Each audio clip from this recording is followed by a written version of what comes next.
Each student receives a laddu, a sweet confection from Baba as a token of his love.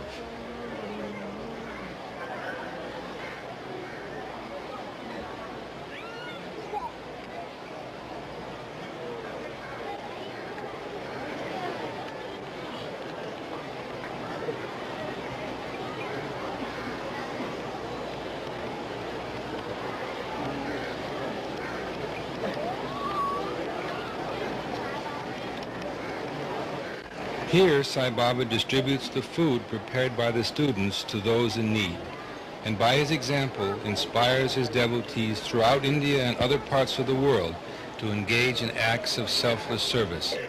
For as Baba says, the fulfillment of man's life on earth consists in filling himself with love of God and transmuting that love into acts of service, service of man who is the embodiment of God.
On a special occasion, Sai Baba addressed the summer course students outdoors on the campus grounds.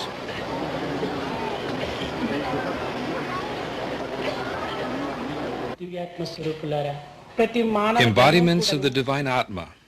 By forgetting his own true nature and being carried away by the pleasures of the external world, which are but fleeting and superficial, and by trying to secure and experience such material pleasures, man fritters away his life. He fritters away his time. Is man able to secure peace by experiencing and obtaining these material pleasures? No. At the end of his life, he is dissatisfied and discontented. Man is becoming ignorant of the permanent being within him, which is truth itself, which is formless. He is reducing himself to the state of an animal and becomes demonic in the process. Ultimately, man comes to the end of his life without a sense of fulfillment because he has not been able to understand the purpose of it and his own true nature. What is the cause for this? He neglects the supreme code of conduct laid down before him, the code of Dharma, right action, that he has to follow. Man has forgotten that Dharma, the divine order, is at the base of everything, and that this Dharma is most important for his own character. The perfection of character by discrimination is the royal path for any human being. It is the very purpose, aim, and goal of one's life. The respect, honor, and dignity of the human race depends upon the character that is exhibited. Without it, the race itself would come to ruin. The improvement of character can indeed be called the hallmark of a human being. Only when morality and ethics range high in the set of values can an individual realize the divine Atma within. And the name for Dharma, the divine order, is love. Nobody can describe what love is or how valuable it is. The various ideas about love do not designate true love, which has no streak of selfishness, which never changes. Everything that is sacred and sanctified can be found in this true love. If it is furthered and nourished, that type of love will always increase, never decrease. There is no reason for this love. That true love, which is without reason, without selfishness, which never wavers or changes, but is forever full and total, that is the love of God. The ordinary love exhibited by human beings has a certain reason behind it. It has a note of selfishness in it, and it changes with the passage of time. Therefore, it is impossible for man who feel this human love to understand the love of God. Boy students and girl students, and you who have the cause of education dear at heart, what I mainly wish to convey to you today is that the love of a human being is totally different from the love of God. As I said earlier, your love is motivated by selfishness. It depends upon some reason and is temporary. Swami's love is selfless, has no reason and no end. Through my love, I am fostering and nourishing your love. Your love is thus nourished by this supreme love. So you should see to it that you live this supreme love and that you do not harm or injure any being, as I would not harm or injure anyone. One should realize the divinity of God and the love of God and live in love. With the hope that you will be a model of this love to the world, I bring this discourse to an end and bless you. Start the day with love, fill the day with love, spend the day with love, end the day with love. This is the way to God.